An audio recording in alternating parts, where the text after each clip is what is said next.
In this section of the course, I want to focus on how you can manipulate and interact with objects in paths inside of Illustrator. I'm working with a document called logo.ai, and what we're looking at here is a completed logo design. Now, as a graphic designer, you know that rarely you're going to open up Illustrator and just draw out a logo and it'll be perfect. No, it would instead go through several different iterations before you get to the final. Well, I bring that up because if you scroll down towards the bottom, you'll see the first version of this logo. And I want to use this first version because there's something interesting going on here. With the selection tool highlighted, if you come over and click on one of these leaves, I guess I'll call it, with it selected, you'll notice that only 1/2 of the path is selected. And that's because each leaf is essentially two different elements that are placed right next to one another. So what we want to do is essentially join these two halves together. In order for us to do that, I want you to hold down the Shift key and click on the second half, then just move the leaf somewhere else just to isolate it so we don't have the distractions of the rest of the logo. So what we need to do is we need to select the two anchor points up here towards the top. Now, in order for you to see if the anchor point is selected or not, you have to come up to the View menu, and from the View menu, you want to make sure that Show Edges is active. Right now it reads Hide Edges, so I'm all set. But if your menu reads Show Edges, you need to select this command. Command H or Control H would be the keyboard shortcut. Then, to select individual anchor points, we need to use the Direct Selection tool. A is the keyboard shortcut. With this tool selected, if you click up here towards the top, you can select one anchor point, then you can hold down the Shift key and click the other anchor point. Because they're so close together, it may be difficult. Your best bet probably is to click and drag a marquee around the tip of that leaf. With both of those anchor points selected, you can then come over to the Object menu, and from there you can choose Path, then you can choose Join. Command J or Control J would be the keyboard shortcut. That's going to join the two paths together. You have to do the same thing down here towards the bottom, so I'm going to go ahead and click away from the object to deselect it. Then I'm going to click and drag a marquee around the bottom portion of the leaf. With both of those anchor points selected, again, you can come up to the Object menu, and from there you can choose Path, and then you can choose Join again. And remember, you're going to know that both anchor points are selected because you're going to see blue highlights on both sides of the leaf. But if you go ahead and choose Join, after choosing Join, you can highlight the Selection tool. V is the keyboard shortcut. In fact, if you click away from it to deselect it, then come over and reselect it, you'll notice it is in fact one object. So let's go ahead and take a look at a different scenario.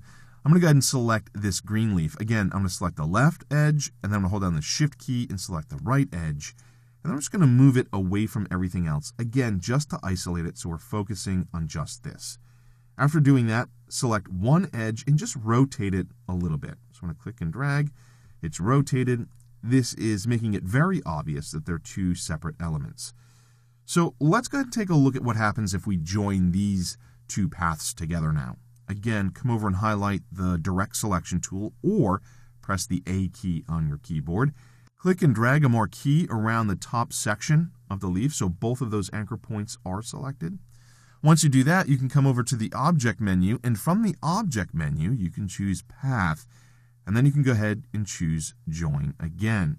If you choose Join again, you'll notice what happens is essentially a line is drawn between the two anchor points, and that's how the two paths are joined together. But really, what we want to have happen is we want the 2 points to kind of meet in the middle. We want them to get pulled together instead of just connected together. That's going to maintain this nice tip at the top of the leaf. So what we want to do is click away from it to deselect it, and then just select the top 2 anchor points.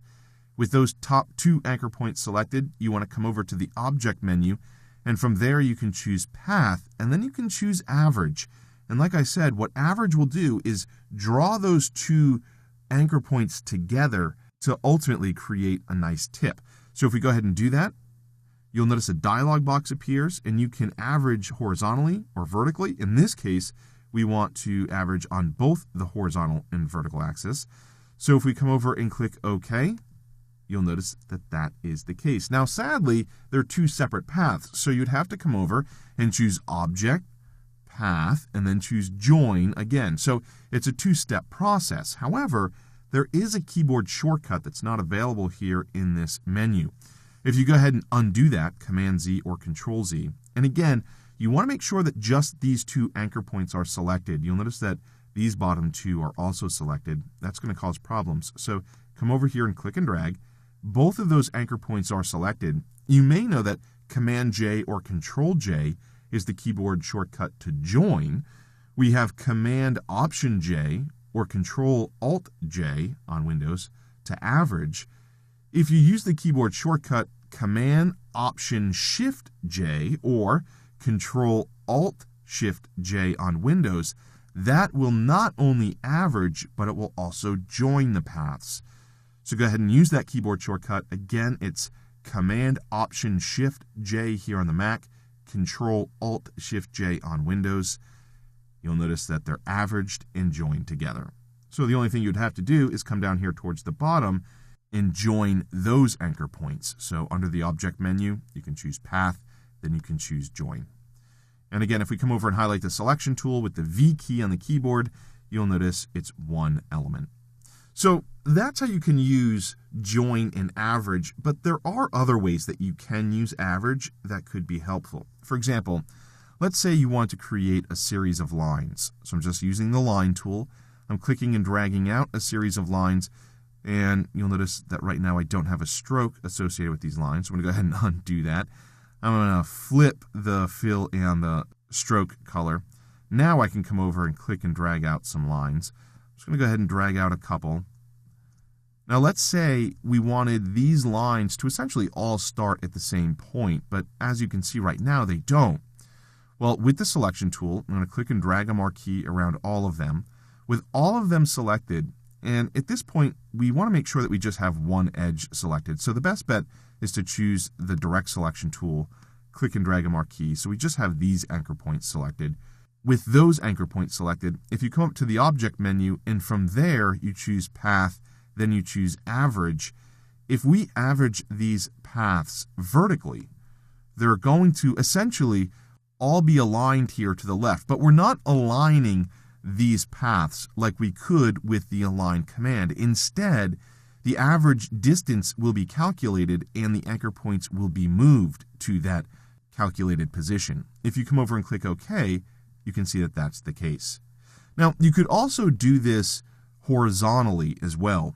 This can be incredibly useful if you're trying to create guides and you want those guides all to meet at a particular vanishing point.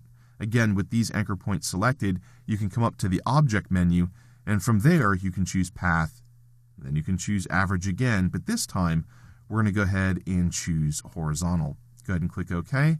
You'll notice they all meet together. So this is how you can create guides for a vanishing point if you're creating a drawing. But nevertheless, those commands give you the ability to manipulate your paths in a way that allows you to join them together, but also in a way that allows you to essentially bring them together if they're separated and you want them to meet at a specific point.